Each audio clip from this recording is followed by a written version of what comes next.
उत्तर प्रदेश के समाजवादी पार्टी के विधायक, नाम है इकबाल महमूद। इन्होंने न्यूयॉर्क में कट्टरपंथी जोहरान ममदानी के मेयर बनने पर एक बड़ा बयान दिया। ममदानी की जीत से उत्साहित इकबाल महमूद को भारत में मुस्लिम प्रधानमंत्री चाहिए। इकबाल महमूद को अफसोस है कि भारत में मुसलमानों की आबादी कम होने की वजह से ऐसा हो नहीं सकता। हालांकि उन्होंने ये जोड़ना नहीं भूला कि अमेरिका में 1% से कम मुसलमान हैं और ममदानी का प्रेसिडेंट ट्रंप ने विरोध किया, बावजूद इसके ममदानी मेयर बने। इकबाल महमूद का बयान उसी सोच की उपज है जो ममदानी की जीत को अमेरिका में शरिया शासन की शुरुआत बताता है। देश बटा, पाकिस्तान बना, दर्द कम नहीं हुआ। 78 साल बाद 2025, दर्द वही, दुख वही, कसक वही। आज हमारी हालत ये थोड़ी होती है कि पाकिस्तान न बना होता तो हम भी दावेदार हो जाते कि हम भी प्रधानमंत्री बन जाते हैं हमारे भी। ये मुल्क के बंटवारे पर अफसोस की सिसकी नहीं, हिंदुस्तान में मुसलमान को तख्त पर नहीं बैठा पाने का गम है। हिंदुस्तान के अंदर 30-32 करोड़ मुसलमान हैं। हम तो सोच भी नहीं सकते कि हम प्रधानमंत्री बन जाएंगे यहाँ। ये 30 है तादाद में कम होने की, मन मसोस कर बहुसंख्यक के नाम पर मोहर लगाने का ये घुटन है अखिलेश यादव के विधायक इकबाल महमूद का। योगी आदित्यनाथ ने कहा था कि इकबाल महमूद जड़ों की ओर लौटेंगे, लेकिन इस तरह लौटेंगे, बंटवारे पर रोए मुल्क के सीने पर मजहबी खंजर चलाते हुए। उम्मीद न थी। क्या बोल रहे हैं लोग, सबको अपनी जड़ें याद आने लग गई हैं और मुझे लगता है जिस दिन इकबाल महमूद जी को भी अपनी जड़ें याद आएंगी, वह भी फिर यही बात बोलेंगे जो इधर के मान्य सदस्य कह रहे हैं। संविधान कहता है जाति, मजहब, इलाका, पुरुष, महिला, जिसे जनता चुने सिंहासन उसका है। इकबाल महमूद कह रहे हैं संख्या का सवाल ना हो, बहुसंख्यक अल्पसंख्यक का अंक ना हो, देश का प्रधानमंत्री मुसलमान हो। इकबाल महमूद अकेले नहीं हैं जिन्हें पीएम मुसलमान चाहिए। AIMIM के हैदराबाद वाले असदुद्दीन ओवैसी भी हैं जिन्हें डिप्टी सीएम मुसलमान चाहिए। बताओ, आप 17% हैं। अगर मल्ला का बेटा उप मुख्यमंत्री बन सकता तो क्या आदम का बेटा मुख्यमंत्री नहीं बन सकता? हमको जवाब दो।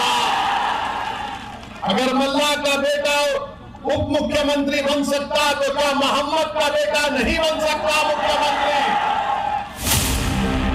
सत्ता की सी भूख ने देश को बांट दिया।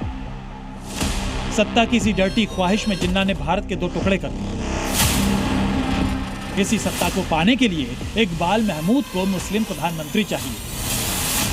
अगर पाकिस्तान न बना होता तो हम भी दावेदार हो जाते कि हम भी प्रधानमंत्री बन जाते हैं हमारे भी। इकबाल महमूद के दिमाग में चल क्या रहा है, इसे समझने के लिए इस तस्वीर को देखना चाहिए। अमेरिका में मुसलमानों की आबादी 1% से भी कम है। ममदानी का विरोध वहां के राष्ट्रपति ट्रंप कर रहे थे, लेकिन ममदानी मेयर बन गए। लेकिन ऐसा भारत के मुसलमानों के लिए संभव नहीं। 30-32 करोड़ मुसलमान हैं, लेकिन मुसलमान पीएम नहीं बन सकता। आज मुसलमान का परसेंटेज कम है, तब नहीं मुख्यमंत्री या प्रधानमंत्री नहीं बन पाता है। अब वो लोग नहीं बढ़ता हिंदुस्तान पाकिस्तान, तो दोनों में कोई तो जरूर होता। बंटवारा नहीं होता, अगर हिंदुस्तान ही रहता तो हिंदुस्तान रख, लेकिन मुस्लिम की आबादी तो यहाँ होती ना, यहाँ भी ताकत मिलता। जोहरान ममदानी दुनिया में मुस्लिम कट्टरपंथ का सबसे नया चेहरा है। ये वो चेहरा है जिसकी जीत को दुनिया भर के मुस्लिम कट्टरपंथी अमेरिका में शरिया कानून लागू होने का आगाज मान बैठे हैं। अब सवाल तो समाजवादी पार्टी से भी पूछे जाएंगे, क्या वो इकबाल के दर्द से इत्तेफाक रखती है? क्या देश में मुस्लिम प्रधानमंत्री चाहती है समाजवादी पार्टी? इकबाल महमूद जब मजहबी चश्मे से देश के सिंहासन की ओर देखते हैं तो जुबान से ना सही, लेकिन उनके दिमाग में जिन्ना वाली सोच ही दिखती है। मुझे संपूर्ण जनमानस से निवेदन है कि ऐसी ओछी मानसिकता के लोगों को आप MLA बनाते हैं, आप उसे जो है विधायक बनाते हैं। क्या यह दुर्भाग्यपूर्ण है? ऐसे विचारधारा के लोग आपके समाज में, आपके बीच में जाए तो इसे जूते से स्वागत करिए और जूते का माला पहनाइए। मजहब के आधार पर पाकिस्तान बना, वहां मुस्लिम प्रधानमंत्री बने। मुल्क का हश्र क्या है? कतरा कतरा कर्ज में डूबा देश भिखारी बन गया। मुस्लिमों ने मुस्लिमों से अपना मुल्क बांट लिया, बांग्लादेश बना। हश्र क्या है? कट्टरपंथ की कोख से आज बांग्लादेश आतंकी पैदा कर रहा है। हिंदुस्तान ने 78 साल पहले संविधान चुना, मजहब के आधार पर सिंहासन नहीं।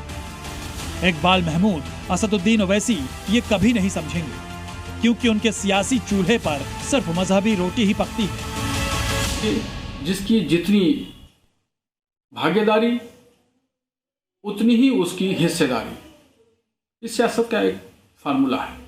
जब तक आबादी कम रहेगी, तनासुब नहीं होगा, बराबरी नहीं होगी, उस वक्त तक भारत में मुसलमान प्रधानमंत्री नहीं बन सकता है। पूर्व प्रधानमंत्री अटल बिहारी वाजपेयी ने जिन्ना की भारत में बची सोच वालों को समझते हुए ही कहा था, इसे मिटाने की साजिश करने वालों से कह दो, चिंगारी का खेल बुरा होता है। ब्यूरो रिपोर्ट, जी मीडिया। किसको अच्छा कर्म माने और किसको बुरा कर्म माने? धर्म किसके लिए है, अगर ये पकड़ लिया तो धर्म क्या है ये अपने आप साफ हो जाएगा। क्या आप भी सहमत हैं कि कर्म ही धर्म है? ये परंपराएं, ये रस्मो रिवाज, इनका धर्म से दूर दूर तक कोई लेना देना नहीं है। आचार्य जी, ये इतना अंतर्द्वंद क्यों?